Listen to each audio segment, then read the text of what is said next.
The train screeched to a halt, jolting me awake. My heart hammered against my ribs, a frantic drum solo in the quiet carriage. Disoriented, I fumbled for my phone, the screen blindingly bright in the dim morning light. One unread message glared back at me. John knows. Coming home early. Be careful. Blood drained from my face. Sarah's message was a bomb, the fuse already lit. Panic choked me. 5 years of marriage, meticulously constructed normalcy, threatened to crumble in a heartbeat. My eyes darted around the emptying carriage. John? Was he? The train door hissed open. A wave of nausea washed over me. I had to get off, disappear, buy time. Shoving past the throng of morning commuters, I stumbled onto the platform. The city, once a familiar landscape, felt alien, every face a potential threat. Where are you going? A voice cut through the chaos.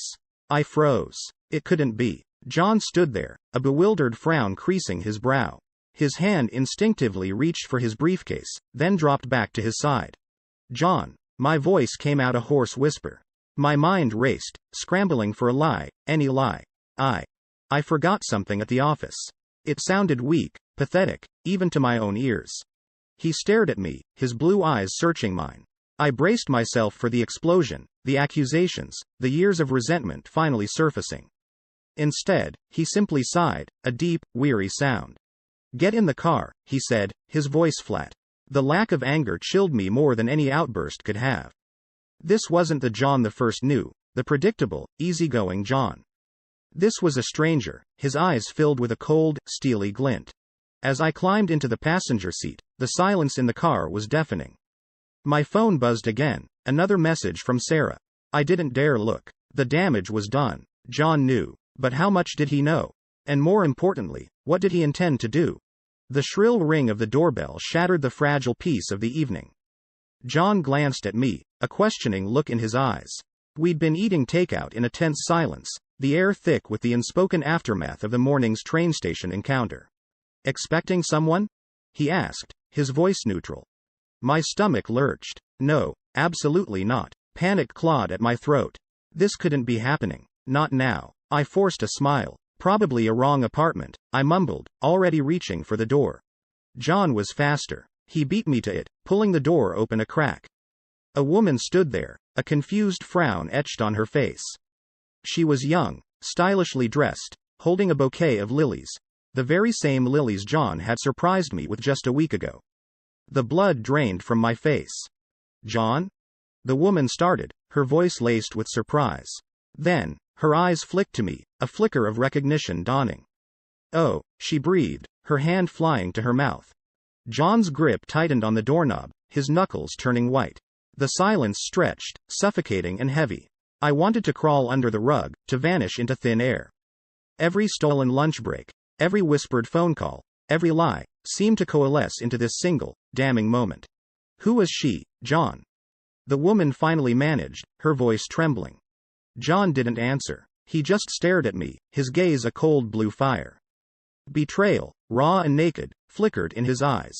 It was a look I'd never seen before, a look that terrified me to my core. The carefully constructed facade of our marriage, the years of comfortable routine, crumbled around me like dust. My voice cracked. Words failed me. There were no excuses, no justifications. The truth, ugly and undeniable, hung heavy in the air. The woman, her eyes wide with shock and hurt, took a step back. I see, she whispered, her voice thick with tears. Then, without another word, she turned and walked away, the clatter of her retreating heels echoing in the deafening silence. John closed the door with a soft thud, the sound like a death knell. He turned to me, his face a mask of suppressed fury. What do you have to say for yourself? He rasped, his voice barely a whisper. I opened my mouth to speak, but no words came out. The weight of my actions, the enormity of my betrayal, pressed down on me with crushing force. In that moment, staring into John's cold, unforgiving eyes, I knew the life I'd taken for granted was irrevocably shattered. The question wasn't what I had to say, but how I could possibly pick up the pieces of this mess I'd created. The insistent buzz of John's phone on the nightstand sliced through my sleep. Panic jolted me awake. It was late, past 2 a.m. Why was his phone ringing? He usually kept it on silent at night. Curiosity gnawed at me, a bitter aftertaste in my mouth. John mumbled something incoherent and reached for the phone. But before he could answer, a name flashed on the screen. A name that sent a jolt of ice through me. Sarah. My breath caught in my throat. The blood drained from my face. My carefully constructed world teetered on the brink of collapse. John fumbled with the phone, his voice thick with sleep. Hello? He mumbled. I held my breath, straining to hear the conversation on the other end. John? It's Sarah, the voice said, clear and distinct. Listen. I know this is crazy, but I think I left my scarf at your place last week. Any chance you could check? John's mumbled response was unintelligible. He glanced at me, a flicker of confusion in his eyes. Then, his gaze sharpened, a spark of awareness igniting in his sleepy face. Hold on a sec, he said, turning towards me. His voice was low, dangerous. Did you lose a scarf at my place recently? My mind raced. Deny it? Lie some more? The truth, a monstrous beast, clawed its way up my throat. Silence stretched between us, thick with unspoken accusations. John, I stammered, my voice barely a whisper. He didn't wait for an answer. He turned back to the phone, his voice tight. Look, Sarah, he said, each word clipped and measured. There must be some mistake. We haven't seen each other in years. The lie hung heavy in the air, a suffocating weight. John's words were a slap in the face, a brutal reminder of the web of deceit I'd woven. On the other end of the line, Sarah's confused reply was cut short by John abruptly ending the call.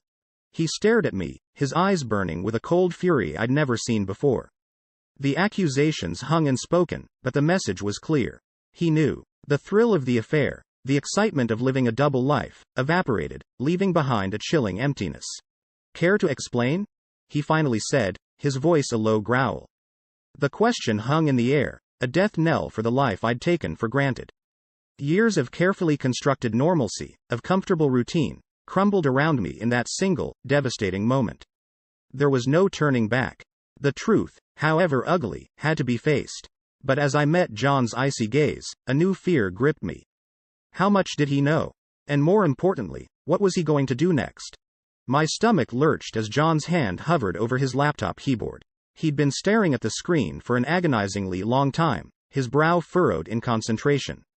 Fear, cold and sharp, pricked at my skin. What are you doing? I blurted out, the question louder than intended in the quiet living room. John flinched, startled. He glanced at me briefly, then quickly minimized the window he was working on. My heart hammered against my ribs, a frantic drum solo drowning out the silence. Just some work stuff, he mumbled, his voice strained. Nothing important. Work stuff on a Saturday night? I pressed, suspicion gnawing at me. John never worked weekends, especially not on his personal laptop. He hesitated, then sighed, a deep breath that seemed to deflate him. Look, he started, his voice flat. There's something I need to show you. With a click, the minimized window reappeared, revealing a horrifying sight, my email inbox. My blood ran cold. How? When? John wasn't tech-savvy, and I'd meticulously deleted every incriminating message with Sarah. Panic choked me. John, My voice cracked. There were dozens of emails, all addressed to or from Sarah, blatantly discussing our affair. Dates, times, stolen moments, it was all laid bare, my carefully crafted web of lies exposed in its entirety. Where did you? I stammered, my mind racing for an explanation, any explanation. John cut me off, his voice laced with a barely contained fury. Don't bother, Lisa. I hired someone. A professional. The weight of his words slammed into me. He hadn't just suspected, he'd taken action, a calculated move that spoke volumes about his simmering anger. Shame burned in my cheeks, a searing heat that threatened to consume me. There were no excuses, no justifications. John scrolled through the emails, his expression a mask of cold indifference. Each click seemed to be a hammer blow, shattering the fragile illusion of our marriage. So, this is the more excitement you needed, he finally said, his voice dripping with sarcasm. The years of unspoken resentment, the frustration I'd ignored, all bubbled to the surface in that single question. Tears welled up in my eyes, blurring my vision. But before I could speak, a new notification popped up on the screen, an email from Sarah, unread. John's gaze snapped to it, a flicker of something akin to pain crossing his face for a fleeting moment. He clicked on the email. I held my breath, waiting for the inevitable explosion. But instead of anger, a grim silence descended. John read the email, his face unreadable. Then, he closed the laptop with a snap, the sound echoing in the deafening quiet. "Get some sleep, Lisa," he said, his voice devoid of emotion. The dismissal was worse than any outburst. I retreated to the bedroom, feeling utterly defeated. The revelation of the affair was just the beginning. Now, I had to face the consequences, the potential destruction of the life I'd taken for granted, all for a fleeting thrill that now left a bitter taste in my mouth. The lilies lay sprawled on the kitchen counter, their vibrant color a stark contrast to the leaden weight in my stomach. John's words echoed in my head. "There's someone. Someone new." My carefully constructed world, already teetering on the brink, crumbled completely.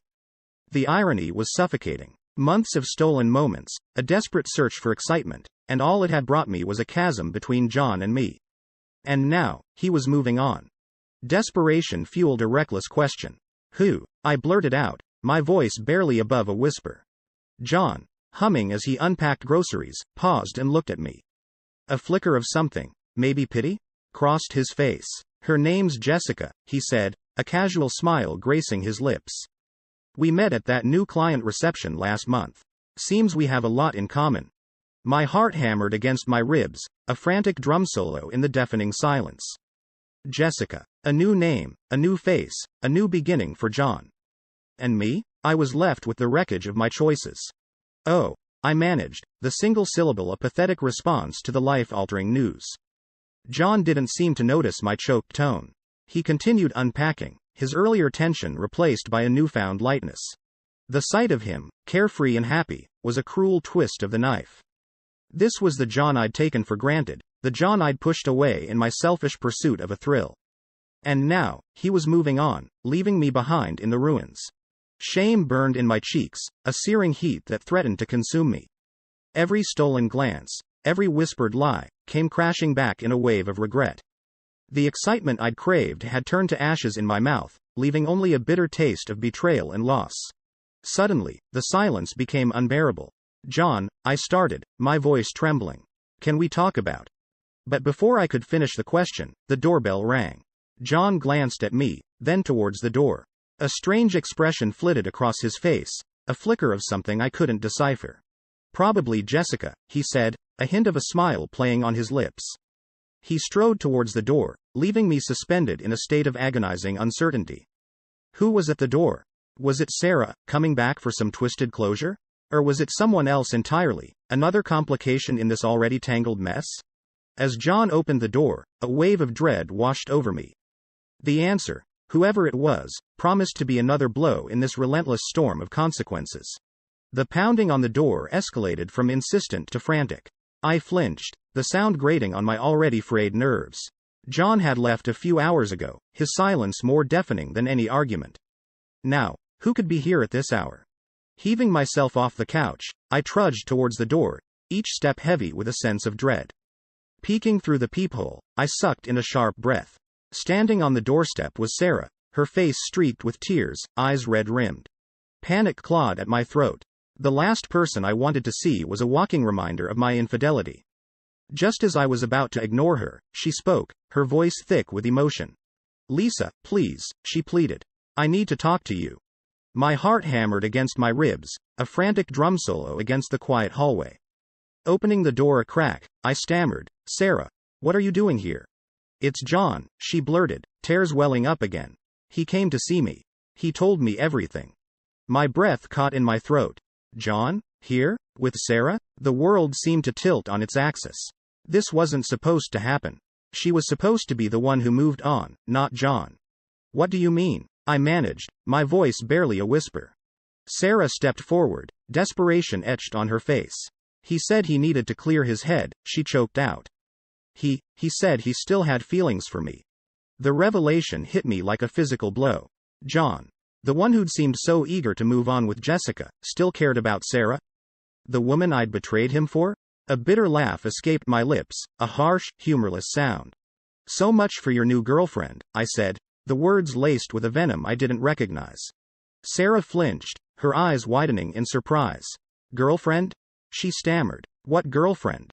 Confusion clouded my face. "Jessica," I said, bewildered.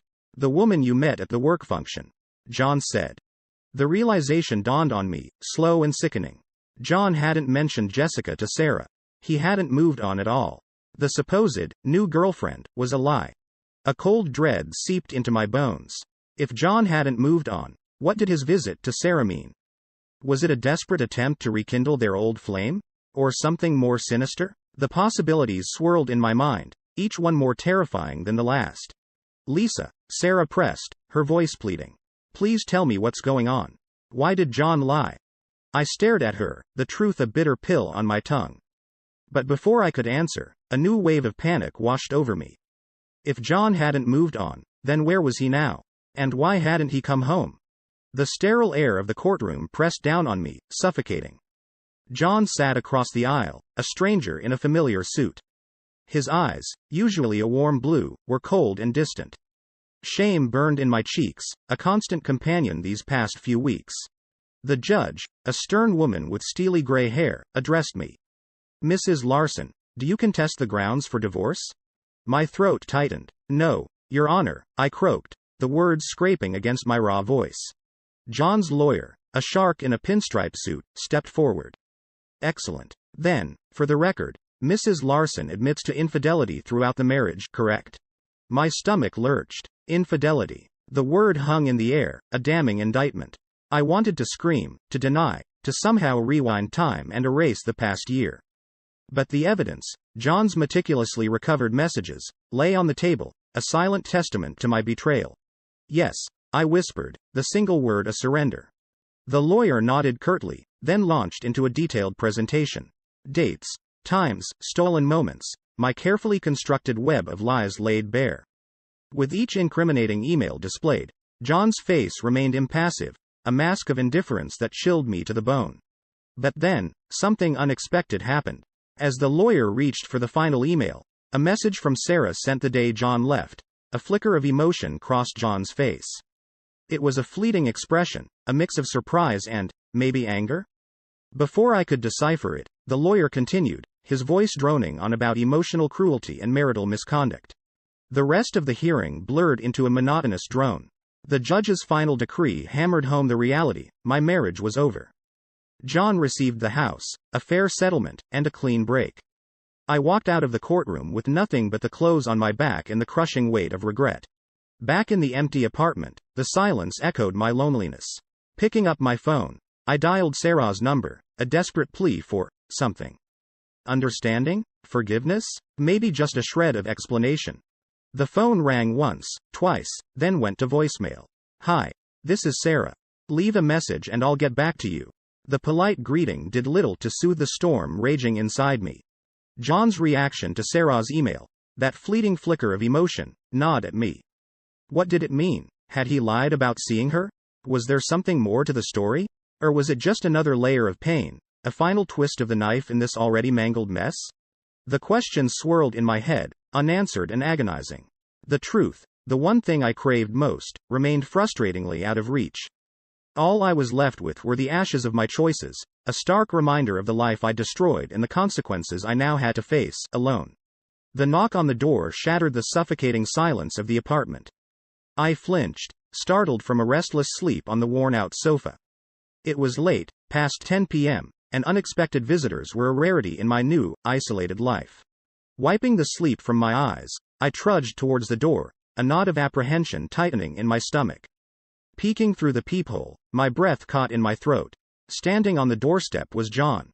John, the man I'd betrayed, the man whose life I'd shattered. The sight of him, unexpected and unwelcome, sent a wave of conflicting emotions crashing over me, a cocktail of anger, guilt, and a sliver of something akin to longing. He looked different, leaner, perhaps, and his eyes, usually a warm blue, held a guarded expression I didn't recognize. He wasn't alone. A woman stood beside him, her hand tucked in his arm. She was pretty, with a warm smile and a kind face. My stomach lurched. Jessica, the woman he'd supposedly moved on with so quickly. Hesitantly, I unlocked the door. John's gaze met mine, a flicker of something, regret? Remorse? Crossing his face for a fleeting moment. Before I could decipher it, he spoke. Lisa, he started, his voice strained. This is Sarah. My world tilted on its axis. Sarah. The woman I'd betrayed John for. The woman who'd supposedly moved on with someone else. What were they doing here, together, at this late hour? John. I stammered, my mind racing to grasp the situation. John cut me off, his voice firm. We need to talk, he said, his gaze flickering between me and the bewildered Sarah. There's something you need to know. The weight of his words hung heavy in the air, a promise of yet another revelation. My heart pounded against my ribs, a frantic drum solo in the tense silence. What did John have to tell me? And more importantly, why did he need Sarah here to be his witness? The unanswered questions swirled in my head, a storm brewing just beneath the surface. After a beat of hesitation, I stepped back, wordlessly inviting them in. The small apartment, once a haven of familiarity, now felt suffocatingly small, the air thick with unspoken